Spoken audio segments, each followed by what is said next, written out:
Okay, so in the last couple lessons, we talked about safe contracts and a few of the most important details that you're going to see in them, things like discounts and valuation caps. We also reviewed how dilution works, meaning overall, you should have a nice foundation at this point for understanding this next topic. So, in this next lesson, let's talk about two more key elements of these early stage fundraising deals: the pre-money and post-money valuation. And just fair warning, buckle up, because this stuff is kind of where people's brains start to melt a little bit. Right away, you're probably going to hear the words pre-money and post-money thrown around a lot. They're pretty widely used when it comes to fundraising. And as you'll see, they show up in everything from safe deals and convertible notes all the way through price rounds like the Series A, B, etc., and even some types of seed rounds, which is all just to say the words pre and post sound small, but they're everywhere and you're going to need to know them. For this lesson, we're going to focus on how pre and post money valuations work, specifically for early stage deals, meaning safes and convertible notes, because they have some specific implications that are going to be pretty important to you as you start diving into your actual fundraise. So here's the first big thing you need to know. At the end of the day, everyone just wants to give you money in exchange for the highest amount of shares they can possibly get. So things like pre-money and post-money are a big deal because they affect how the math is going to be done to decide how many shares each person gets. So if you remember nothing else from this lesson, just remember that, and then remember to talk to your lawyer, because the smart legal people are going to be your allies on this stuff in a pretty big way. So, okay, to illustrate how pre and post money valuations are going to work for your fundraise, let's start with a super simple example. Let's say you're at the grocery store and the price of an apple is $1.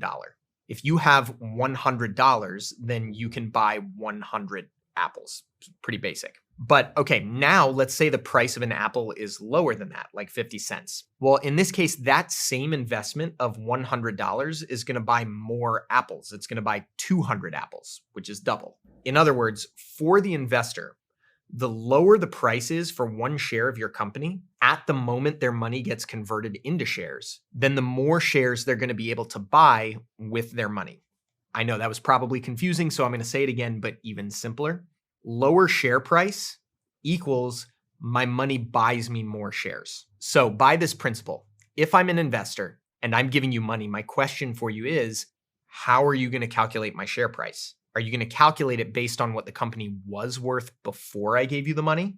Or are you going to calculate it based on what the company will be worth after I give you the money? Because depending on that calculation, the money that I gave you might buy me less shares or more shares. Because remember, I'm going to hit it again. Lower share price equals my money buys me more shares. And more shares equals I own a bigger percentage of the company. So I want more shares. My question is, how are you going to calculate my share price? Are you going to do it the low price way or the high price way? Okay, so with this understanding, let's now bring the terms pre-money and post-money into the picture. We'll start with some basic definitions. Let's draw out a timeline on the screen right here and take the moment of investment. So that's the moment your investor puts money into the company. And we're going to define this moment as a set point in time right here in the middle of the timeline. The pre-money valuation is the value of your company over here before this investment moment. So this is going to be the smaller company value. Post-money, on the other hand, is the value of your company after the investment moment. So this is going to be the higher company value. So when you hear the terms pre-money safe and post-money safe, what we're actually talking about is when the share price gets calculated. Are we going to make this calculation on a pre-money basis when the company value is smaller? Or are we going to do it on a post-money basis when the company value is bigger? Because remember, I'm going to say it again, the answer to this question is going to determine how many shares the investor is getting in exchange for their money. You staying with me? All right, so now here's the math equation that all of this stuff kind of hinges on. The share price is going to be the value of the whole company divided by the company's capitalization, which is just a fancy word meaning the total number of outstanding shares. So value of the company divided by total number of shares equals the share price. Making sense? Okay, so let's plug in some basic numbers and see an example. As we can see here, super simple math. The company is worth $1,000, and in total, there are 1,000 outstanding shares. So what this means is each share is worth $1. But now, think of the Apple example from before. What happens if the company's capitalization goes up?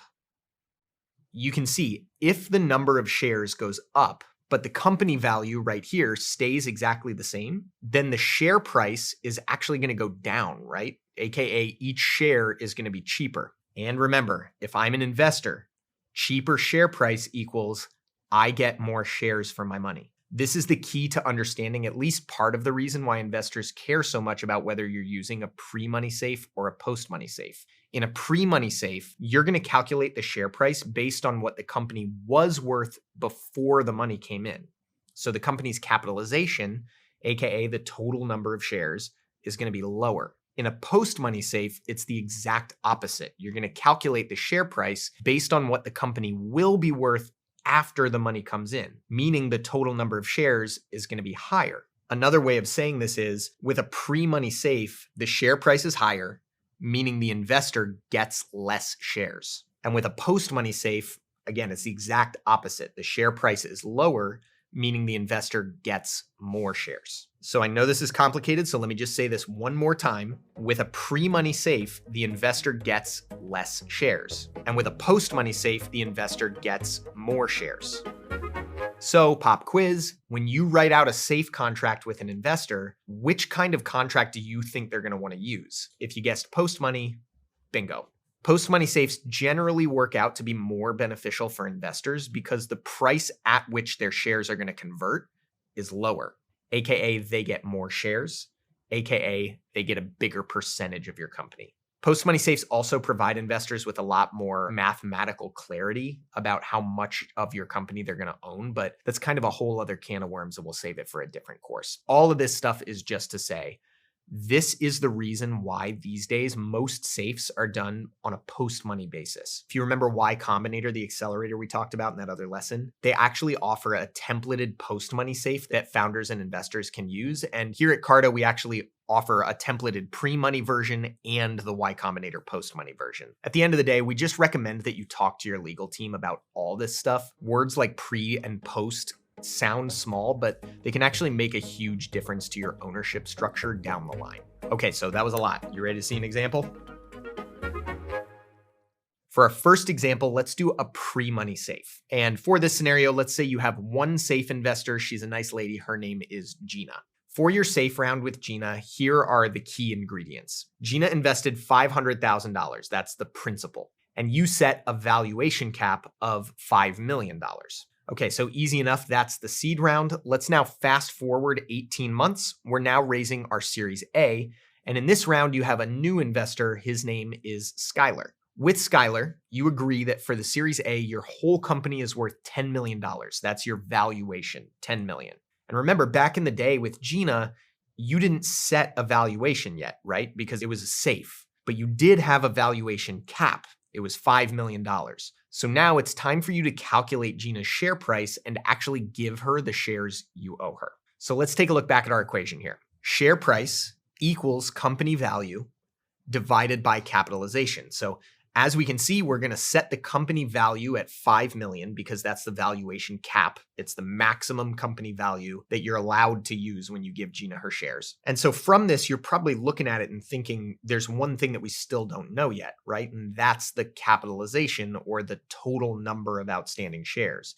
So how do we figure that number out? This is honestly a whole other can of worms, and it's kind of unimportant to understanding the concept of pre-money versus post-money. So if you'll let me, I'm just going to give you a cheat code here, and we'll say that the company's capitalization at the time of this conversion is 5 million total shares. But now remember, there's one thing I want you to notice here. This is a pre-money safe. So these 5 million total shares that we're looking at right here are the base level shares without Gina's new shares being added onto the pile. AKA, we're calculating this share price pre-money, which means we're doing all the math before Gina's investment gets factored in. And as we can see, voila, $5 million valuation divided by 5 million total shares. And just like that, we know Gina's share price, it's $1. And because she invested $500,000 originally, we can now call Gina up and tell her, your money is officially going to buy you 500,000 shares. So keep that number of shares in your mind, 500,000, because that's the pre-money scenario. And let's now take a look at the post-money scenario to see how it's a little different. So to start things off, same exact inputs as before. You got the seed round, and Gina invests $500,000 with a valuation cap of $5 million. We know this stuff already. Fast forward 18 months, we're now raising our Series A, same exact scenario. And let's return back to our equation to see how all the math plays out this time. So as you can see, the valuation cap is still the same. It's $5 million, because remember from our other lesson, this is the ceiling. It's the cap. So we're not allowed to go any higher than that on company value. But when we look at the total number of shares right here, this is where it starts to get a little interesting. In the post-money version, we're actually going to add Gina's investment into the equation. So you can see we're creating 500,000 new shares and adding it on to the original shares that already existed before. This is because it's the post-money, so we're doing the math after factoring in Gina's contribution.